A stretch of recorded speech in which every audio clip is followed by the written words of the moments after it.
صلی علی رسول کریم اما بعد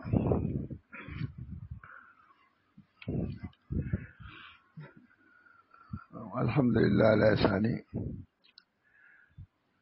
بزرگوں کے ارشادات اور ملفوظات ضبط کرنے کے اب بھی سلسلے جاری ہیں،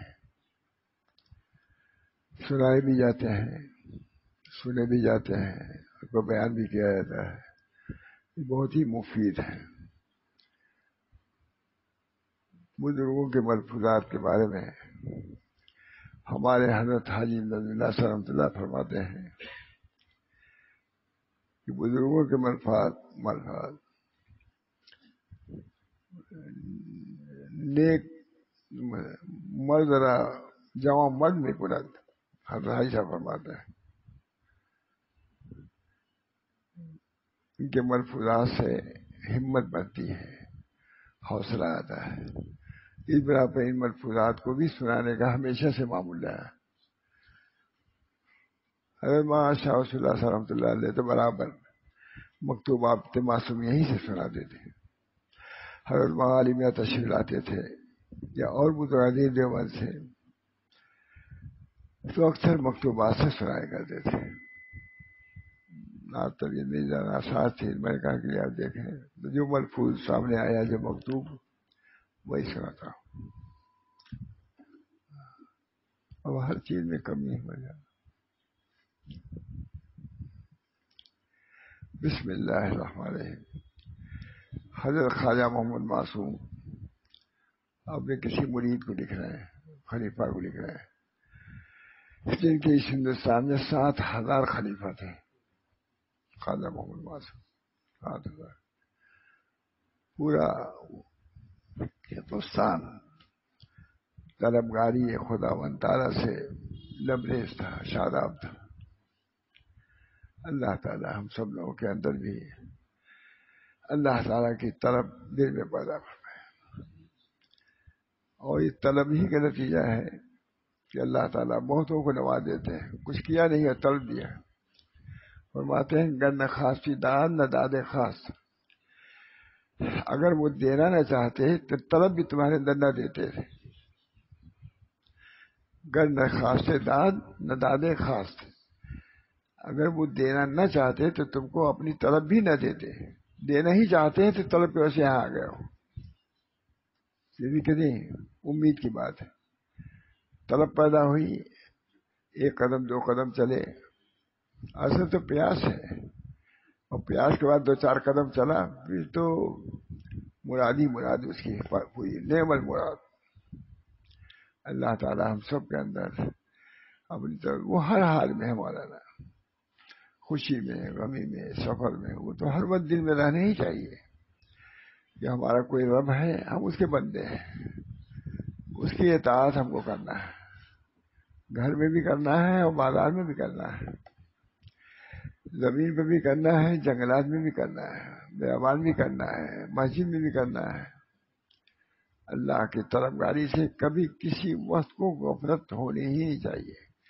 بیماری ہے بیماری ہے، اس کی طرف سے، اللہ کی طرف سے، نعمت ہے اللہ کی طرف سے۔ اگر یہ چیز کیفیت پیدا ہو جائے تو سلوک کا مقصد پورا ہو گیا۔ اسی مقصد کو پیش نظر کرانے کے لیے سب محنت مجاہدہ ہے۔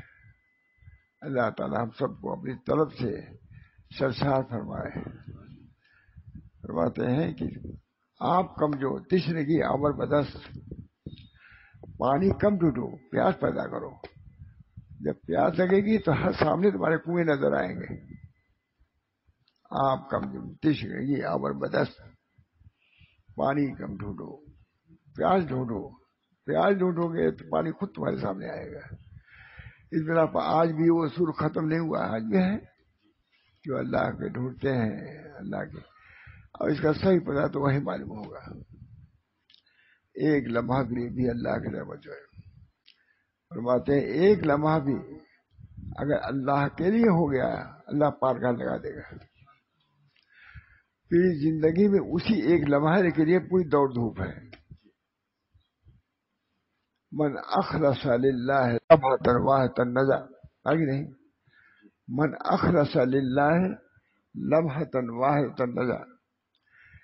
پوری زندگی میں ایک لمحہ بھی اگر اللہ کے لیے گزر گیا تو نجات پا جائے گا. تو جتنے اور دن سال گزرے ہیں وہ سب فانی ہیں، اور وہ لمحہ اللہ کے ساتھ ملا ہوا ہے، اللہ کی یاد کے ساتھ. تو جیسے اللہ ہر چیز پر غالب، وہ لمحہ بھی اللہ پر غالب ہو، وہ تمام چیزوں پر غالب رہے گا لمحہ جو اللہ کے. اس میں بزرگوں کی صحبت کہا جاتا ہے کہ ایک لمحہ جو اللہ کے ساتھ گزرا وہ اللہ کے ساتھ گزرا ہے. وہاں جتنی بھی پریشانیاں ہیں، جتنی بھی غفلتیں ہیں، سب اللہ معاف فرما دے گا. اللہ ہم سب کو اس کی توفیق دے. اسی کو لکھ رہے ہیں شیخ، بہت عمدہ.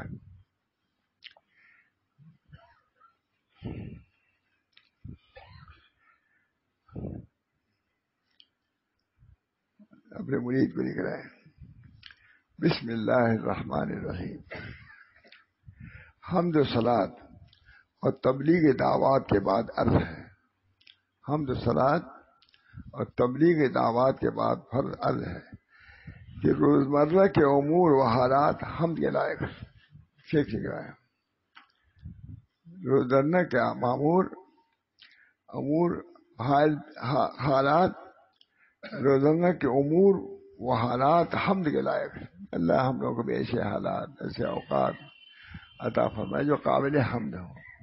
وہ کون قابل حمد ہوگا؟ جو اللہ کی معصیت سے خالی ہوگا، اللہ کے ذکر سے منور ہوگا، وہ قابل حمد ہے. یوں تو کرتے ہیں ہزاروں نالوں فریاد ہم، یوں تو کرتے ہیں ہزاروں نالوں فریاد ہم، بس اپنا ایک نالا بھی اگر پہنچے وہاں، ایک مرتبہ اللہ دل سے نکل گیا. ہزاروں مرتبہ آدمی ذکر کرتا ہے، اس طرح پڑھو، دیوار کے متصل ہو جاؤ، قبلہ رخ ہو جاؤ، دل کی طرف متوجہ ہو. صرف ایک لمحہ کے لیے، ایک لمحہ جو اللہ سے مل گیا تھا، اللہ باقی تمام لمحات کی کوئی پرواہ نہیں، وہ لمحہ تم کو اوپر اٹھا دے گا. اللہ ہم سب لوگوں کے لیے رہے. ابھی یاد آیا ایک بزرگ تھے، انہوں نے اپنی مجلس میں پڑھا محمد بشر لا کر بشری بل ہو یاقوت بین الحجری. ایک شعر ہی تو ہے. انہوں نے جلد میں محمد بشر لا کر بشری، محمد بھی بشر ہے. کتنا اختلاف ہے، کتنا عمدہ حل کر دیا ہے. پورا مسئلہ تھا جنگ جدال کا حل، ہے بشر ہے کہ نہیں ہے، یہ ہے ہوتا نہیں. پورے ہمارے بزرگان دین حل کر کے گئے. محمد بشر لا کر بشری بل هو یاقوت بین الحجری. محمد بھی بشر ہے لیکن تمہاری طرح نہیں. ایسے ہے کہ پتھر کی قیمت بڑھ گئی کہ نہیں، کتنے بڑھ گئی. اس پتھر میں اس پتھر میں فرق ہے، پتھروں میں فرق ہے. لال قلعہ میں یا اس میں تاج محل میں جو پتھر اب ملتا بھی نہیں جلدی، پتھر ہی تو ہے. محمد بشر، محمد بھی بشر ہے اور ہم سب بھی بشر ہیں. لیکن جیسے یاقوت میں اور عام پتھروں میں فرق ہے، وہی فرق ہم میں اور ان میں. مرکز یوں بھی نہیں سمجھے. محمد بشر لا کر بشری بل هو یاقوت بین الحجری. پتھر کے اندر جیسے یاقوت کی حیثیت ہوتی ہے، یاقوتی جو ہے اسی کو پیا جاتا ہے، اسی کو رگڑا جاتا ہے. ایک عام پتھر کیا پڑے ہوئے کوئی پوچھتا ہے؟ عام پتھر اور خاص پتھر میں فرق ہے. لکھا ہے تاج محل میں جو پتھر لگے ہوئے وہ اب جلدی ملتے بھی نہیں، ایسا چن کے لگایا پتھر وہاں، ابھی چمک رہا ہے. محمد بشر لا کر بشری بل هو یاقوت بین الحجری. فرماتے ہیں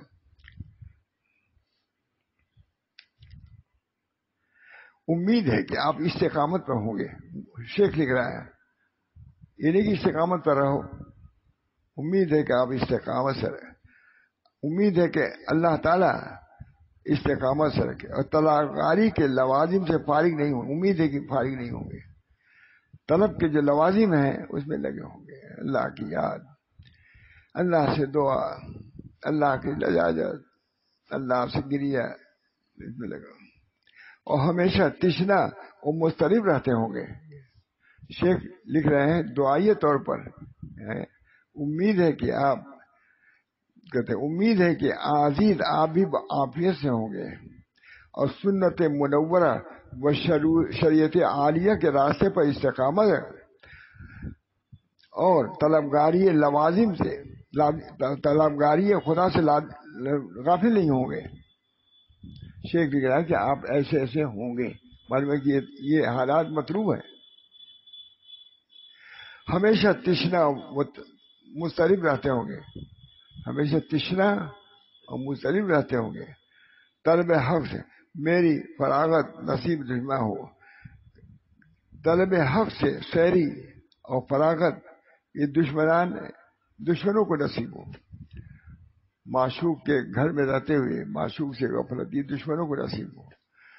جس گھر میں رہتے ہو، جس عالم میں رہتے ہو، یہ اللہ کا ہے. اس میں اللہ کی طلب، اللہ کے رضا کی طلب رہنی چاہیے، ورنہ تم سے بغیر کوئی غافل نہیں ہے. اللہ ہم سے ہمیشہ تشنا وہ مضطرب رہتے ہوں گے. طلب حق سے سیری و فراغت نصیب دشمنا ہو. اللہ کی طرف سے فارغ ہونا یہ دشمنوں کو نصیب ہو. دنیا میں رہتے ہوئے، اللہ کی دنیا میں، اللہ کی زمین میں، اللہ کے گھر میں رہتے ہوئے اللہ ہی سے غافل، بہت ہی افسوس کی بات ہے. لیے عمدہ طریقے سے الفاظ دیکھیے، اردو کے الفاظ فارسی اور زیادہ بہت. کئی بزرگ نے کہا کہ تصوف بے قراری کا نام ہے. تصوف اللہ کی طلب میں بے قراری ہے. جب قرار آ گیا تصوف نہ رہا. جب قرار آ گیا فارغ ہو گیا. ہم کو کھانا پینا ہے کھا لیں. صحابہ کرام باوجود وسعت کے اس وسعت کو غفلت میں گزارا نہیں. اللہ کی طاعت عبادت سے غافل نہیں رہے. صحابہ کرام مکہ معظمہ میں انتہائی اس طرح پریشانی، لیکن خدا کی طرف سے غافل نہیں ہوئے، اور جب مل گیا دینے کے غافل ہو گئے اور زیادہ اس میں منہمک ہو گئے. واقعہ تھا تب بھی اللہ کے ساتھ، اور سیری ہوئی تب بھی اللہ کے ساتھ. تصوف بے قراری ہے. جب قرار آ گیا تو تصوف نہ رہا. مرید کو اس صفت کا ہونا چاہیے. شیخ لکھ رہے ہیں کہ اللہ کی طلب میں سرگرداں رہے. یہ نہیں کہ آدمی سب کچھ چھوڑ دے، اپنے فرائض کو چھوڑ دے، یہ نہیں ہے. اس کے ساتھ ساتھ اللہ سے غافل نہ ہو. کوئی اللہ ہے ہمارے پاس. اب کیا ہے ہمارا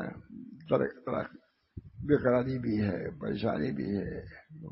اس میں لاگ نہیں رہتا کہ میں سنا سکوں. اللہ تعالیٰ اپنے فضل و کرم سے ہمت دیتے ہیں، میں اس پہ جاتا ہوں. یہ انہیں کا فضل ہے. مرید کو اسی صفت سے ہونا چاہیے. حتی اذا ضاقت علیہم الارض بما رحبت ضاقت علیہم انفسہم وظنوا ان لا ملجأ من اللہ الیہ. ہر وقت اس کو اس حالت میں، جیسے 3 صحابی جہاز سے پیچھے رہ گئے تھے، وہ کیا تنگی میں تھے. جب تنگی انتہا کو پہنچ گئی، اللہ کی طرف سے توبہ نازل ہو گئی.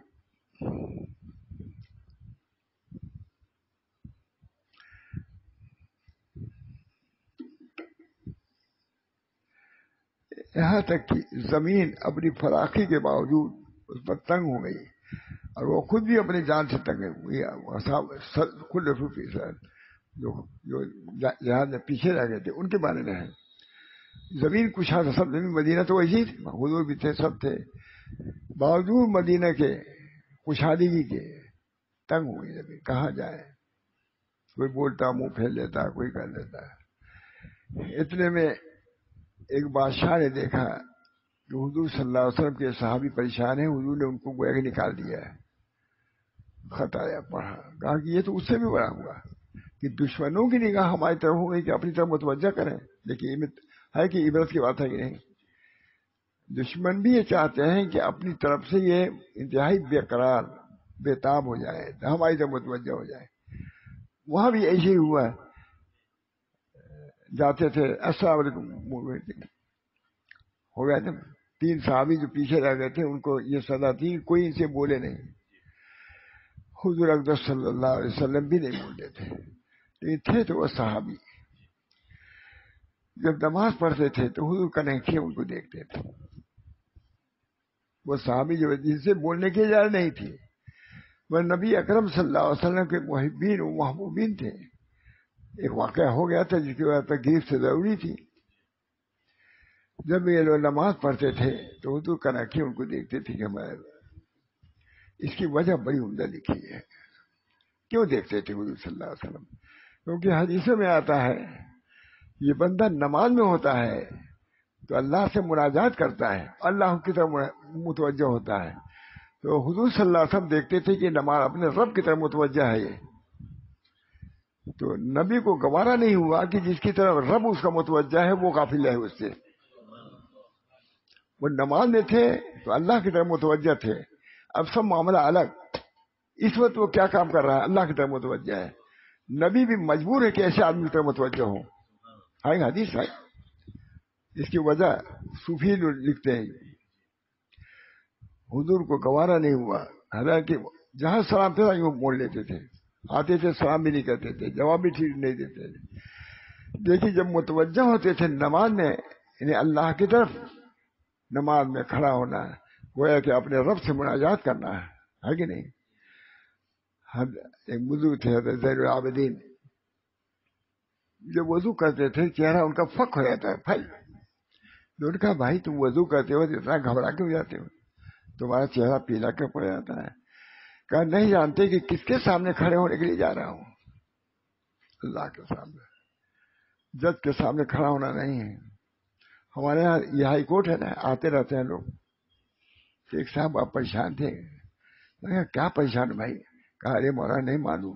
گورو پوچھا تھی کہاں سے آئے تھے؟ نہیں معلوم، ہم کو ہائی کورٹ جانا ہے اور جج کے سامنے کھڑے ہو کے جواب دینا ہے. پریشان.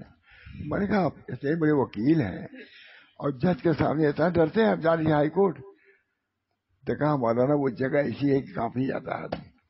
اگرچہ وہ وکیل تھے، مجرم نہیں تھے، وہ ان کو وکالت میں بحث کرنی تھی، لیکن چونکہ جج بیٹھا ہوا ہے اس طرح آپ کانپ رہے تھے. تو مجھے بہت عبرت ہوئی خارکا کی بات. کہا مولانا جس وقت جج کے سامنے آدمی کھڑا ہوتا ہے تو ڈماڈول ہو جاتا ہے. تو میں چاہے مجرم نہ ہو، یہ انہوں نے تھوڑے کہا میں مجرم نہیں ہوں، لیکن جج کے سامنے کھڑے ہونے جا رہا ہوں اس وجہ سے یہ کام رہا ہوں.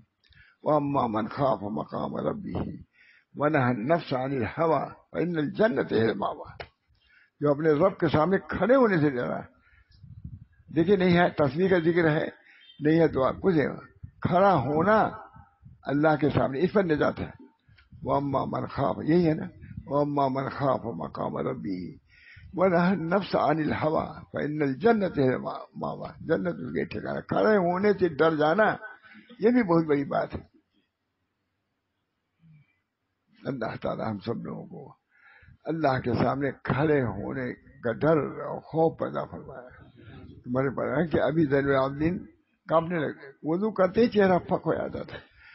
لوگوں نے کہا کہ حضرت آپ کا چہرہ کیوں پھک ہو جاتا ہے؟ بولے کہا تم نہیں جانتے کس کے سامنے کھڑے ہونے جا رہا ہوں. کہتے ہیں باوجود فراخی کے ان پر زمین تنگ ہو گئی، وہ خود بھی اپنی جان سے تنگ ہو گئے اور انہوں نے سمجھ لیا کہ اللہ تعالیٰ کے غضب سے کہیں پناہ نہیں مل سکتی. آج ہم لوگ کا حال یہی ہے، کوئی پناہ دینے والا نہیں سوائے اللہ. اب بھی ہم متوجہ نہ ہوں تو تعجب کی بات ہے. میں اول اپنے سے یہ کہتا ہوں، پریشانیاں ہیں، الجھنیں ہیں، اب بھی خدا کی طرف متوجہ نہ ہو تو افسوس کی بات ہے. یہ دیکھیے کہ عمدہ بات ہے. بجو اس کی طرح رجوع کیا جائے پناہ نہیں ملے گی. جب طالب صادق اس صفت کا ہو جائے تو امید ہے کہ بخشی کا سمندر جوش میں آ جائے. اس طرح جب طالب ہو جاتا ہے اللہ تو ہی ہمارے پاس. بہت مشہور واقعہ ہے، ایک بزرگ تھے، ان کے پاس قرض خواہ لوگ موجود تھے. معلوم بزرگ قرضدار ہو جاتے ہیں تو قرض خواہ ہے. قرض خواہ بہت سے لوگ، ماشاء فضل الرحمان صاحب بھی قرض ہوتے تھے، یہ ہوتے تھے. بات طویل ہو جائے گی. تو قرض خواہ جتنے تھے ایک بزرگ کیا تھے کہ ہمارا قرض دیجیے. بزرگی اپنی طرف ہے، ہمارے مقروض آپ ہم اس کو ادا کیجیے. بیٹھے ہوئے تھے، وہاں روم نے قصہ لکھا. اتنے میں ایک لڑکا جا رہا تھا حلوہ بیچتے ہوئے.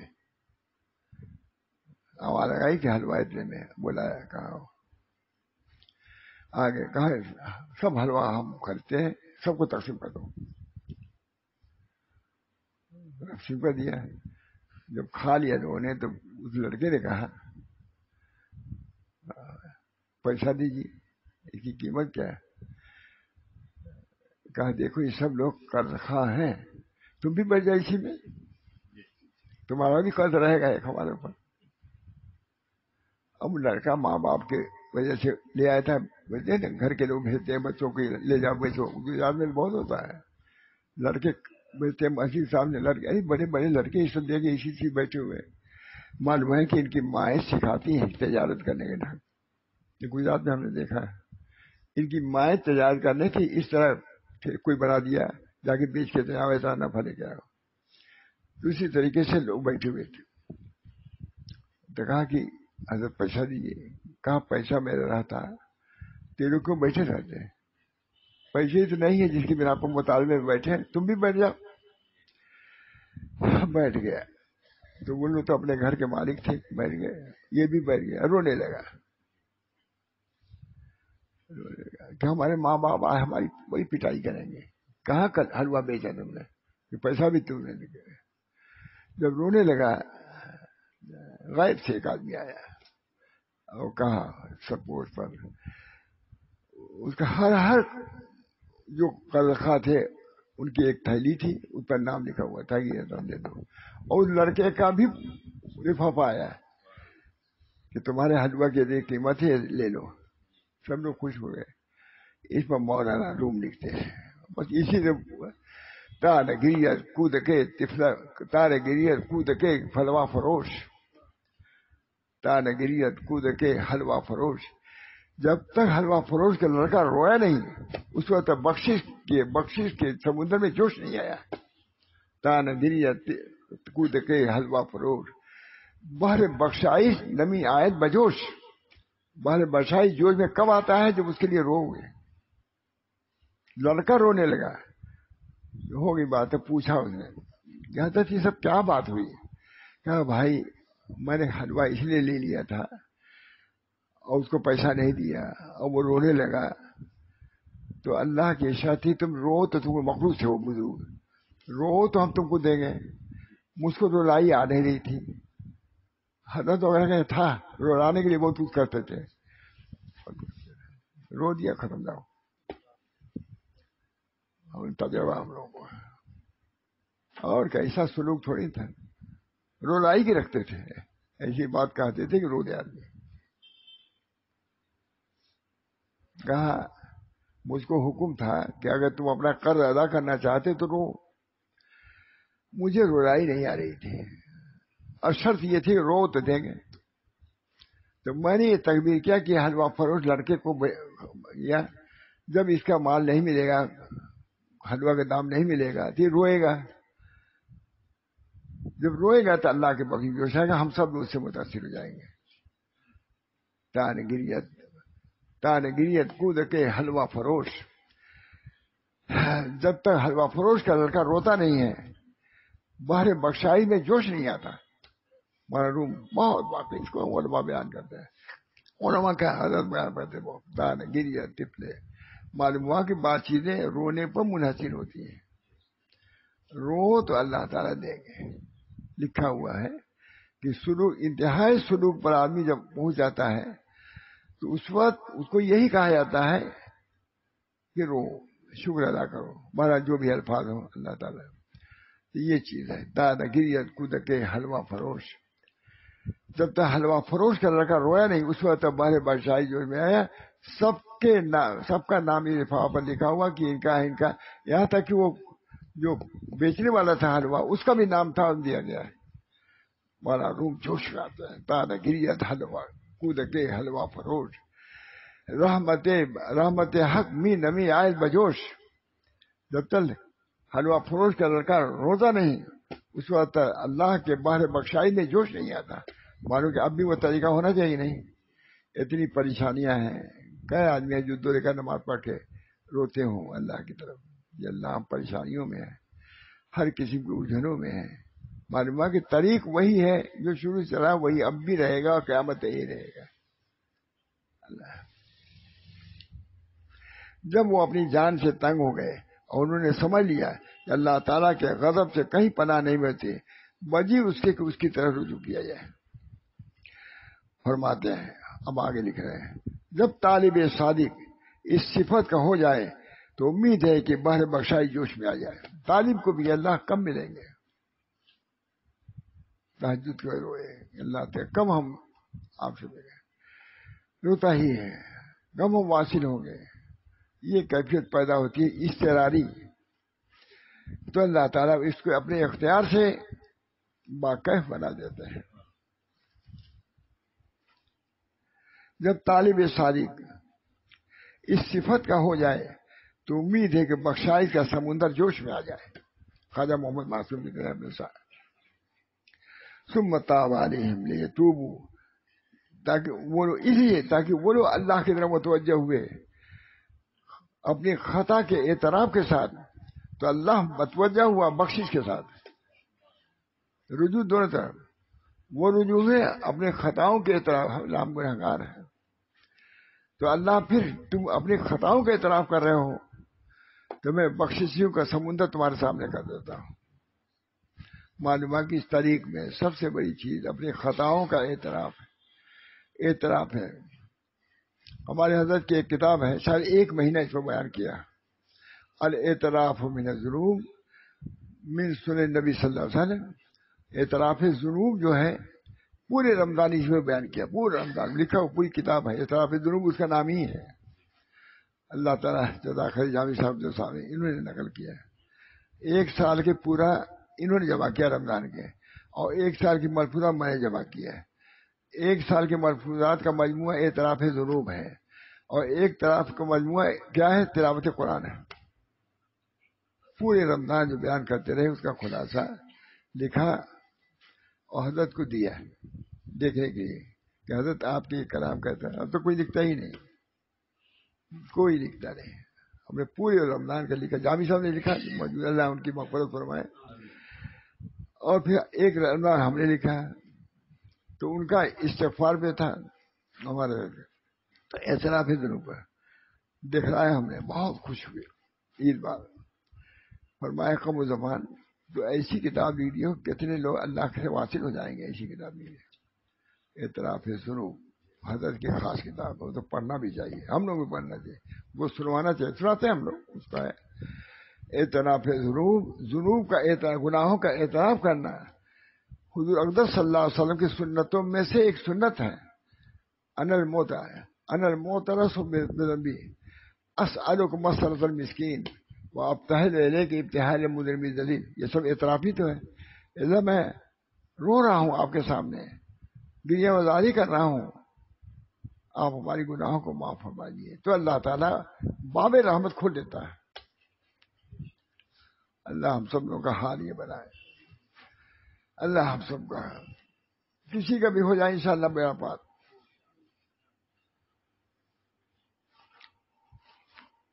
جب طالب صادق اس صفت کا ہو جائے تو امید ہے کہ بخشی کا سمندر جوش میں آ جائے.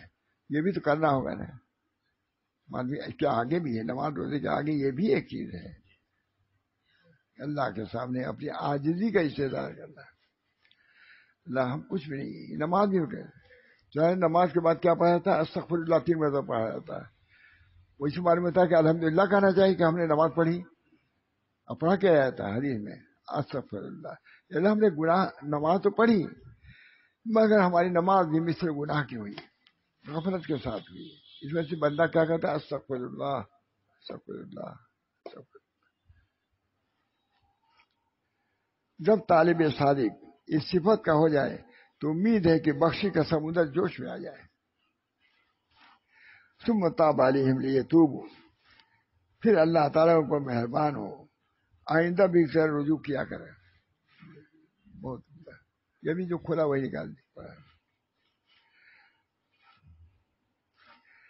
تو اس کی طرف رجوع رہا، اللہ تعالیٰ کی خوشخبری اس کے جان کے کان میں پہنچائے، اس کو اس سے لے لے۔ تعجب ہے کہ سعادت، اب اس کے بعد یہی سنانا تھا مجھے، تعجب یہ سعادت مند جوان خواب خرگوش میں آرام پذیر ہیں، جوانوں کو لکھ رہا ہے۔ تعجب ہے کہ سعادت مند جوان خواب خرگوش میں قیام پذیر ہیں اور لوازم طلب سے غافل ہے۔ اخیر میں جو لکھا ہے بہت سناتے تھے مجھے، ماشاء اللہ۔ تعجب ہے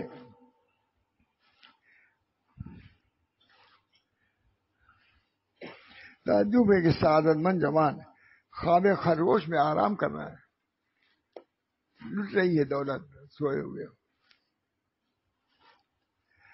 اور لوازم طلب سے بیٹھ گئے، غافل ہو گئے ہیں، طلب کے لوازم جو تھے اس سے غافل ہو گئے ہیں، اور بچوں کی طرح عمدہ الفاظ لکھ رہے ہیں، فارسی میں اور زوردار ہے، اور بچوں کی طرح جواہر نفیسہ کے بجائے چند ٹھیکریوں میں مشغول ہو گئے ہیں۔ جواہر موجود ہیں، سونے چاندی موتیاں موجود ہیں، لیکن ان سب کو چھوڑ کے ٹھیکریاں جمع کر رہا ہے۔ ان کا مثال دیا نا، دنیا میں وہ بھی موجود، کنکریاں بھی موجود ہیں اور سونے کی لڑیاں بھی موجود ہیں۔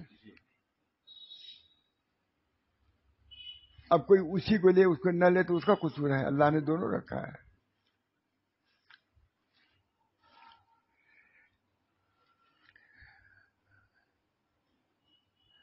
بہت عمدہ۔ تعجب ہے کہ سعادت مند جوانوں کو متوجہ کر رہے ہیں، خواب خرگوش میں آرام پذیر ہیں اور لوازم طلب سے بیٹھ گئے ہیں، اور بچوں کی طرح جواہر نفیسہ کے بجائے چند ٹھیکریوں کی طرف مشغول ہو گئے ہیں۔ جواہر نفیسہ موجود، قیمتی جواہر موجود ہے، موجود درجہ، یہ شعر بہت عمدہ ہوتا ہے۔ در جہاں شاہد و ما فارغ، پڑھتا بھی ہوں، کچھ سنا بھی ہوا ہے۔ در جہاں شاہد و ما فارغ، در قدح جو رہے و ما ہوشیار۔ دنیا میں معشوق موجود ہے، ہم فارغ بیٹھے ہوئے ہیں۔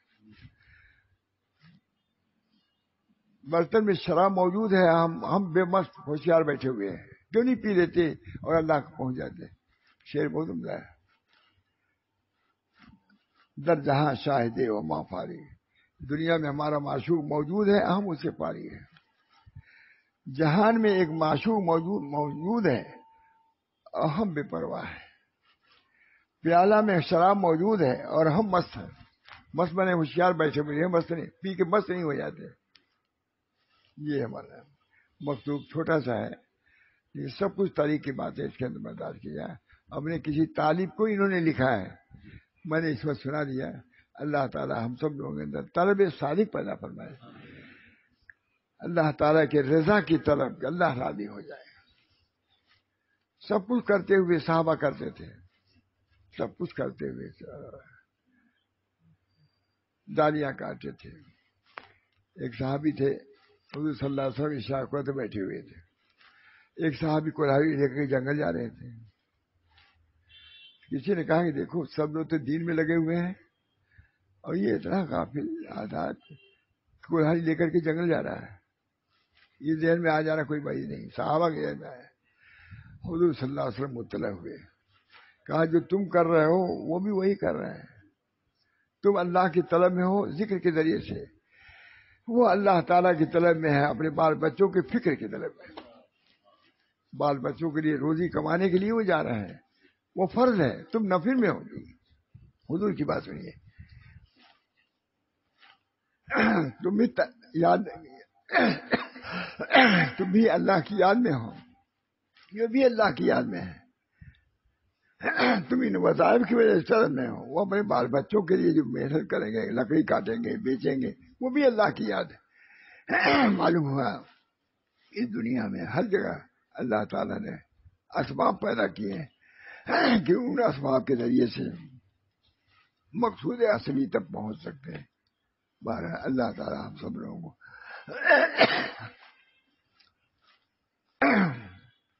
ضرورت ہوئی اللہ نے بھیج دیا، ہم ضرورت مند ہوئے، اللہ کی طرف متوجہ ہوئے کہ پانی آ گیا۔ اسی طریقے سے یہاں کہ اگر طرف پیاس ہو جائے، کہتے ہیں پیاس آپ کم جو پانی کم ڈھونڈو، پیاس پیدا کرو. جب پیاس پیدا کرو گے تو تمہارے سامنے کنویں آتے جائیں گے، ہزاروں کنویں سامنے ہو جائیں گے. اللہ تعالیٰ ہم سب لوگوں کو اپنی طلب میں سرشار رکھے. طلب ہی بنیادی چیز ہے. طلب اللہ کی طلب، اللہ کی رضا کی طلب، یہ تو دل کی چیز ہے. صحابہ کرام سب رضا الہی میں مست رہتے تھے، بہت زیادہ بازار نہیں کرتے تھے. کوئی لکڑی کاٹ رہا ہے، کوئی کچھ کر رہا ہے، تجارت سب جاری. لیکن مکے سے آنے کے بعد کیا وہ لوگ غافل ہو گئے تھے؟ مدینے میں نہیں. روپیہ کمایا لیکن اللہ کے لیے. بھوکے رہے اللہ کے لیے، بھوکے رہے، بھوک پر صبر کیا. مدینے میں ہمیں تجارت کیا، کھایا اور شکر ادا کیا. وہاں صبر کیا، یہاں شکر کیا. اللہ کے برگزیدہ بندے ہو گئے. ایک ایک امیر پر ہماری کتنے لاکھوں لاکھ روپیہ بھی لکھا ہوا ہے، لیکن وہ غافل نہیں ہوئے. لوگوں نے لکھا ہے کہ اگر روپیہ پیسہ غفلت کا سبب ہوتا ہے یقیناً تو حضرت سلیمان علیہ السلام کو اللہ تعالیٰ حکومت نہ دیتے. حکومت دیا ہے، جنوں پر اوپر حکومت دیا ہے، لیکن کیا سلیمان علیہ السلام کی نبوت میں کوئی فرق آیا؟ نبی ہونے کے ساتھ ساتھ اموال کا مالک ہو سکتا ہے، بلکہ بادشاہت کر سکتا ہے. اپنے دل کو درست کرو، اور دل درست نہیں ہے تو غربت میں بھی ادھر ادھر ٹوا ڈولنا ہو گیا. اگر دل درست ہو گیا تو عمارت میں بھی اللہ سے رجوع کر سکتے ہو اور اللہ تعالیٰ تک پہنچ سکتے ہو. بہرحال اس حالت میں میں نے بیان کیا. دعا کی اللہ تعالیٰ صحت کاملہ عاجلہ عطا فرمائے. ہمارے تمام عائزہ کو آج جب کیا سب آپ اس میں داخل ہیں. اللہ تعالیٰ ہماری عاجزی کو پر رحم فرمائے. کوئی روزی کے بارے میں عاجز ہے، کوئی بیماری کی وجہ سے ہے، کوئی دشمنوں کی وجہ سے عاجزی میں ہے، پریشان ہے. اللہ تعالیٰ ہم سب لوگوں کو اطمینان اور سکون عطا فرمائے، اور اطمینان اور سکون کے حال میں اپنی طرف رجوع کرنے کی توفیق برآمد فرمائے. یہ مجلسیں اسی لیے ہوتی ہیں کہ تھوڑی دیر اللہ کی طرف متوجہ ہو جائے، دنیا سے فارغت کے ساتھ ساتھ اللہ کی طرف متوجہ ہو جائے.